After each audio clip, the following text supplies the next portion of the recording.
സമൂഹമാധ്യമങ്ങളിലൂടെ അധിക്ഷേപിച്ചുവെന്ന നടി റിനി ആൻ ജോർജിന്റെ പരാതിയിൽ എറണാകുളം റൂറൽ സൈബർ പോലീസ് കേസെടുത്തു.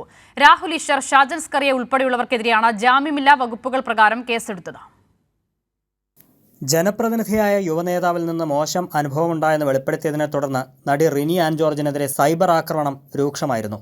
തൻ്റെ തുറന്നുപറച്ചിൽ ചിലരെ പൊള്ളിച്ചിട്ടുണ്ടെന്നും അതാണ് സൈബർ ആക്രമണത്തിന് കാരണമെന്നും റിനി ആൻ ജോർജ് ചൂണ്ടിക്കാട്ടിയിരുന്നു. സൈബർ ആക്രമണങ്ങളിലും അപകീർത്തികരമായ പരാമർശങ്ങളിലും കേസെടുക്കണമെന്ന് ചൂണ്ടിക്കാട്ടി മുഖ്യമന്ത്രിക്കും DGPക്കും പുറമെ ആലുവ റൂറൽ എസ്പിക്കും മുനമ്പം DYSPക്കും പരാതി നൽകിയിരുന്നു. പരാതി പിന്നീട് റൂറൽ സൈബർ പോലീസിന് കൈമാറിയതിന് പിന്നാലെയാണ് കേസെടുത്തിരിക്കുന്നത്. റിനിയുടെ പരാതിയിൽ സൂചിപ്പിച്ചിരുന്ന വിവിധ സമൂഹമാധ്യമ അക്കൗണ്ടുകൾ, ഓൺലൈൻ യൂട്യൂബ് ചാനലുകൾ എന്നിവയ്ക്ക് പുറമെ രാഹുൽ ഈശ്വർ, ഷാജൻ സ്കറിയ ഉൾപ്പെടെയുള്ളവർക്കെതിരെയാണ് കേസെടുത്തിരിക്കുന്നത്. സ്ത്രീത്വത്തെ അപമാനിക്കൽ IT ആക്ട് ഉൾപ്പെടെ ജാമ്യമില്ലാ വകുപ്പ് പ്രകാരമാണ് സൈബർ പോലീസ് കേസെടുത്തിരിക്കുന്നത്. പെയ്ഡ് രീതിയിലുള്ള ആക്രമണമെന്ന് സംശയിക്കുന്നതായും നേരിട്ട് അറ്റാക്ക് നടത്തുന്നവർക്ക് പുറമെ പിന്നിൽ ചരട് വലിക്കുന്നവർക്കെതിരെയും നടപടി ഉണ്ടാകണമെന്നും റിനി ആൻ ജോർജ് നേരത്തെ ആവശ്യപ്പെട്ടിരുന്നു. രാഹുൽ മാങ്കൂട്ടത്തിലിൻ്റെ ചൂഷണത്തിനിരയായ യുവതിക്ക് റിനി നേരത്തെ ഐക്യദാർഢ്യം അറിയിച്ചിരുന്നു.